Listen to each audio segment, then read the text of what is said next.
পেশাদার ফুটবল খেলোয়াড়। আমিনুল তার খেলোয়াড়ি জীবনের অধিকাংশ সময় বাংলাদেশ জাতীয় দলে গোলরক্ষক হিসেবে খেলেছেন। তিনি সর্বকালের সেরা বাংলাদেশি গোলরক্ষক হিসেবেও অভিহিত হয়ে থাকেন। খেলার মাঠে যেমন চৌকস, তেমনি রাজনীতির অঙ্গনেও সফল একজন রাজনীতিবিদ। বিগত আওয়ামী সরকার আমলে বারবার জেলে গিয়েছেন, নির্যাতনের শিকার হয়েছেন, নামে বেনামে বিভিন্ন মামলায় আসামি করা হয়েছে তাকে। নির্যাতনের সেই দিনগুলো মনে হলে আজও শিউরে ওঠেন তিনি। ভুলতে পারেন না সেসব দিনগুলোর কথা। কালবেলার সঙ্গে একান্ত আলাপকালে সাবেক ফুটবলার আমিনুল হক সেই দিনগুলোর স্মৃতিচারণ করেন। ভিশনের ফুলঝুরি মেগা অফারে ফ্রিজ কিনলেই পাচ্ছেন 16 পিসের আকর্ষণীয় গিফট বক্স একদম ফ্রি। জুলাই মাসে যখন অ্যারেস্ট হই তখন আমাকে নিয়ে যেভাবে চোখ বেঁধে পিছনে হাতে হাত করা পরিয়ে যেভাবে প্রায় 10-15 জন, আমি যা অনুধাবন করলাম প্রায় আমার আশেপাশে সারাউন্ডিং 10-15 জন ছিল, যেভাবে নির্যাতন করেছে, যেভাবে গায়ে হাত তুলেছে, পুরা আমার শরীর কালো হয়ে গিয়েছিল। একদম মাথা বাঁধে একদম নিচ পর্যন্ত তারা প্রত্যেকটি জায়গা হিট করেছে। সে হিট করার মাধ্যমে আমাকে যেভাবে নির্যাতন করেছে, আমি হাঁটতে পারছিলাম না। আমাকে প্রায় 3 জন ধরে তারপরে আমার সেই গারদে পৌঁছে দিতে হয়েছে। এবং সেই মুহূর্তটা আসলে সকলেই আমাকে দেখে অঝরে সবাই কেঁদেছে। যখন আমাদের সেই ডিবি কার্যালয়ে প্রত্যেকটি নেতাকর্মীরা, সিনিয়র নেতৃবৃন্দ থেকে শুরু করে প্রত্যেকেই ছিলেন, প্রত্যেকেই অঝরে কেঁদেছে। এবং সেই মুহূর্তটা আসলে আমি মনে হয় যে মৃত্যুর আগ দিন পর্যন্ত ভুলবো না। ঢাকা মহানগর উত্তর বিএনপির আহ্বায়ক আমিনুল হক বলেন, গত 17 বছরে আন্দোলন সংগ্রামে স্বৈরাচার আওয়ামী সরকার বিএনপি নেতাকর্মীদের গুম, খুন ও হত্যা করেছে। ছাত্র জনতার গণ অভ্যুত্থানে আমাদের বহু ছাত্র ভাইদের এবং সাধারণ মানুষ ও বিএনপির বহু নেতাকর্মীদের গুলি করে হত্যা করেছে। এরপরেও এই আওয়ামী স্বৈরাচারের দোসররা রাষ্ট্রের বিভিন্ন প্রতিষ্ঠানে বসে দেশের বিভিন্ন ষড়যন্ত্র করে যাচ্ছে।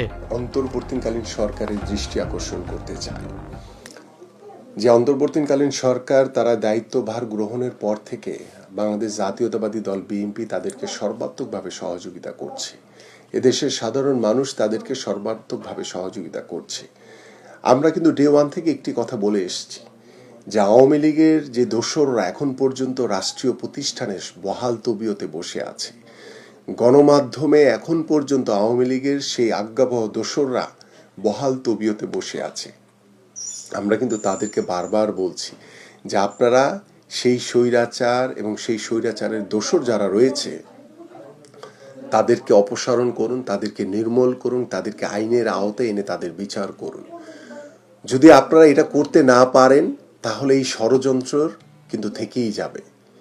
এবং এই ষড়যন্ত্রকে এই স্বৈরাচারের বিভিন্ন প্রেতাত্মারা তারা দেশের ভিতরে বসে বা দেশের বাইরে থেকে বিভিন্নভাবে ষড়যন্ত্রের মাধ্যমে বাংলাদেশে কিন্তু একটি অস্থিতিশীল অবস্থা তৈরি করার অপচেষ্টা করে যাচ্ছে। কিন্তু অন্তর্বর্তীকালীন সরকারের অবশ্যই বোঝা উচিত বাংলাদেশে গণতন্ত্র পুনরুদ্ধারের আমরা দ্বার প্রান্তে রয়েছি, কিন্তু পরিপূর্ণভাবে কিন্তু এখন পর্যন্ত গণতন্ত্র প্রতিষ্ঠিত করতে পারিনি। বাংলাদেশ থেকে আমরা স্বৈরাচার শেখ হাসিনার পতন ঘটিয়েছি, কিন্তু বাংলাদেশ থেকে এখন পর্যন্ত পরিপূর্ণভাবে স্বৈরাচার মুক্ত করতে পারিনি।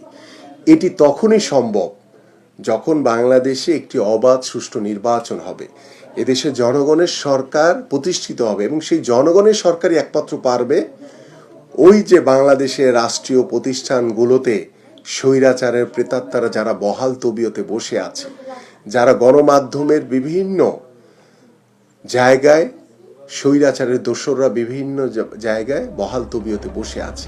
তিনি বলেন, আওয়ামী লীগ যখনই ক্ষমতায় আসে তখনই এদেশ থেকে গণতন্ত্র উধাও হয়ে যায়, মানুষের বাক স্বাধীনতা হরণ করা হয়। বাংলাদেশ জাতীয়তাবাদী দলের প্রত্যেকটি নেতাকর্মী বিএনপির ভারপ্রাপ্ত চেয়ারম্যান জনাব তারেক রহমানের নেতৃত্বে গত 17 বছর ঐক্যবদ্ধ ছিল, সুসংগঠিত ছিল এবং উজ্জীবিত ছিল।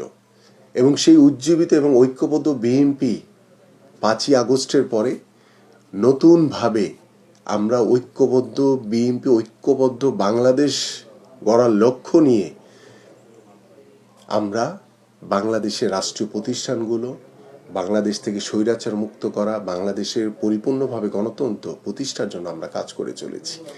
বাংলাদেশের সবচেয়ে জনপ্রিয় দল হচ্ছে বিএনপি। এই বিএনপিকে স্বৈরাচার শেখ হাসিনা ভয় পেত দেখেই বাংলাদেশ জাতীয়তাবাদী দলের বিএনপি নেতাকর্মীদের উপরে এত জুলুম, এত নির্যাতন নিপীড়ন চালিয়েছে।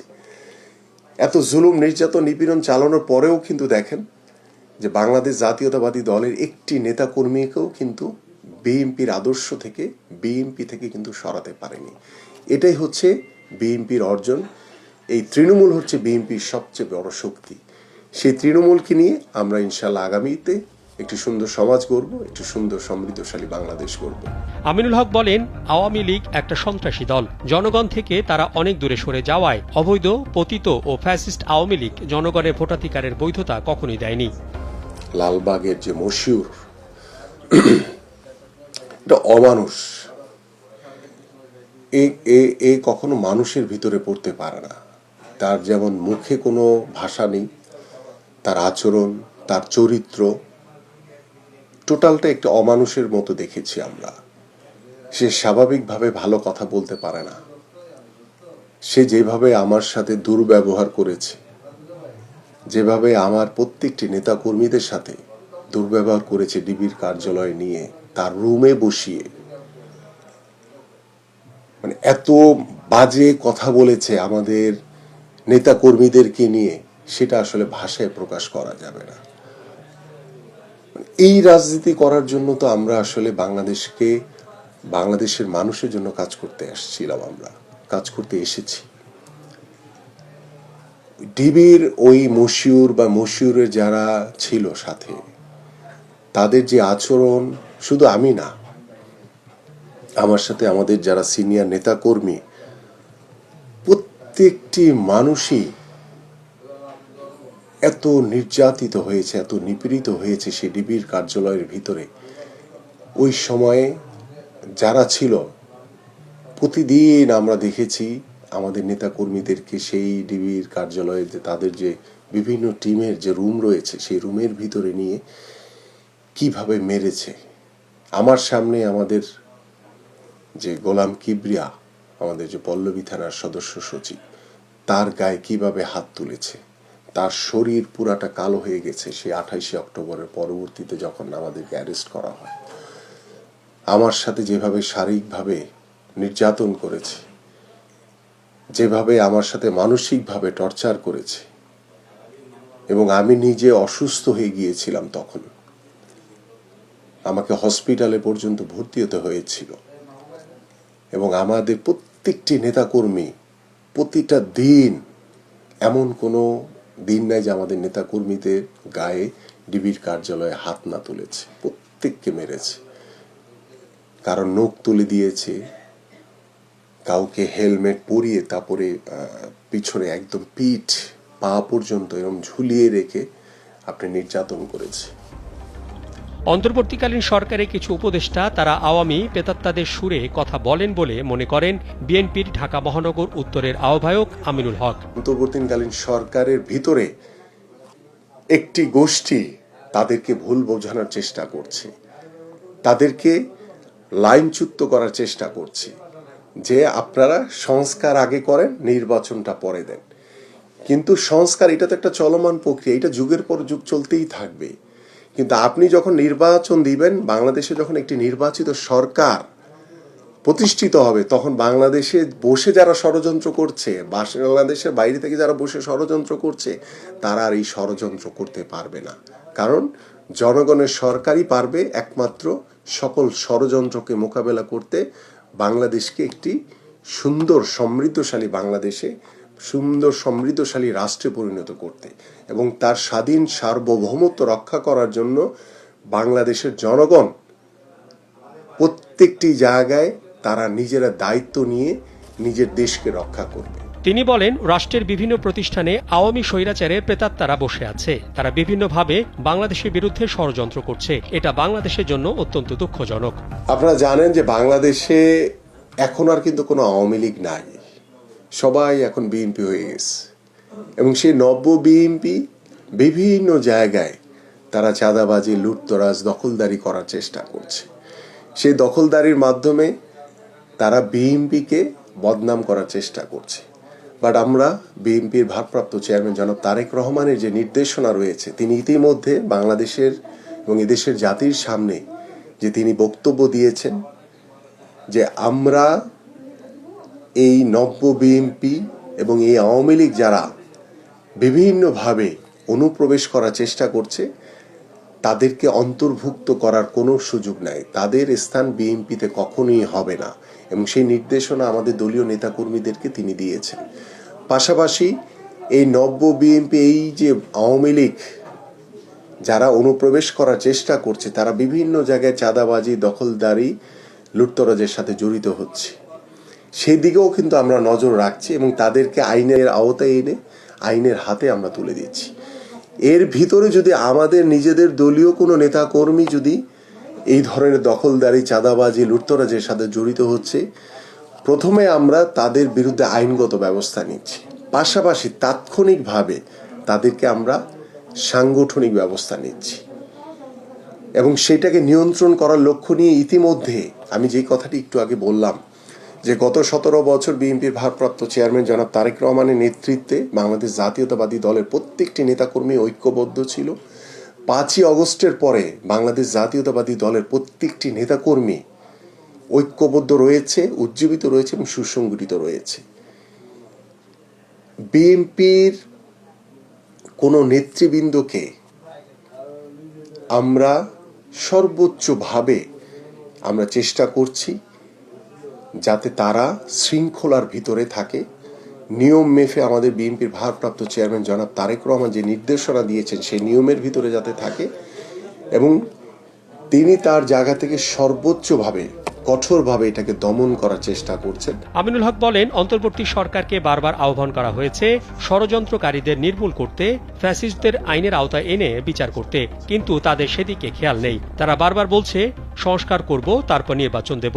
বাংলাদেশের মানুষের চাওয়া ও প্রত্যাশা দ্রুত সময়ের মধ্যে একটা অবাধ ও সুষ্ঠু নির্বাচনের। যখনই কোনো ক্রান্তি লগ্ন বা কোনো দুর্যোগ মুহূর্ত বাংলাদেশের মানুষের সামনে উপস্থিত হয়েছে, এদেশের জনগণ কিন্তু দায়িত্ব নিয়ে কিন্তু সেটা প্রোটেক্ট করেছে, প্রতিরোধ করেছে। তো একটি জনবিচ্ছিন্ন দল যখন তারা বিভিন্ন অসৎ উপায়ে বিভিন্নভাবে ক্ষমতায় যাওয়ার একটি অপচেষ্টা করছে বা একটি দেশের ভিতর একটি বিশৃঙ্খলা তৈরি করার চেষ্টা করছে, বাংলাদেশ জাতীয়তাবাদী দলের প্রত্যেকটি নেতাকর্মীদের কাছে নির্দেশনা রয়েছে, তাদের কাছে কঠোরভাবে বলা হয়েছে যে আমরা এদেশের সাধারণ মানুষের পাশে থেকে, কারণ বিএনপি যেহেতু জনগণের দল, জনগণকে সাথে নিয়ে তারা কাজ করে, জনগণকে সাথে নিয়ে আমরা কাজ করি, জনগণের ভাষা বুঝে আমরা কাজ করি, জনগণের উন্নয়নের জন্য আমরা কাজ করি, জনগণের কল্যাণের জন্য আমরা কাজ করি। সেই জনগণকে সাথে নিয়েই আমরা সকল ষড়যন্ত্র মোকাবেলা করে বাংলাদেশের মাটিতে একটি অবাধ সুষ্ঠু নির্বাচনের মাধ্যমে এদেশে জনগণের সরকার প্রতিষ্ঠিত হবে, এবং সেই জনগণের সরকারের যদি এদেশের সাধারণ মানুষ, এদেশের জনগণ বিএনপিকে নির্বাচিত করে, সেই নির্বাচিত সরকারের নেতৃত্ব দিবেন বিএনপির ভারপ্রাপ্ত চেয়ারম্যান জনাব তারেক রহমান। সংস্কার একটি চলমান প্রক্রিয়া উল্লেখ করে বিএনপির এই নেতা বলেন, সংস্কার যুগের পর যুগ চলতে থাকবে। নির্বাচিত সরকার আসলেই দেশে প্রত্যেকটি সেক্টরে পরিপূর্ণভাবে সংস্কার হবে, দেশে পরিপূর্ণভাবে গণতন্ত্র প্রতিষ্ঠা পাবে। একমাত্র নির্বাচিত সরকারই পারবে এই স্বৈরাচারদেরকে অপসারণ করে, নির্মূল করে তাদের আইনের আওতায় এনে বিচার করতে। এবং আজকে যারা ষড়যন্ত্র করছে বিভিন্ন জায়গায় বসে, দেশের বাইরে থেকে দেশের ভিতরে বসে, সেটা একমাত্র নির্বাচিত সরকারই পারবে সেটাকে নিয়ন্ত্রণ করতে। কারণ বাংলাদেশে যখন জনগণের সরকার প্রতিষ্ঠিত হবে, কারণ আমরা বিএনপি সবসময় একটি কথা বলি এবং আমাদের শহীদ রাষ্ট্রপতি জিয়াউর রহমান তিনি একটি কথা বলেছেন যে বাংলাদেশের সকল ক্ষমতার উৎস হচ্ছে এদেশের জনগণ।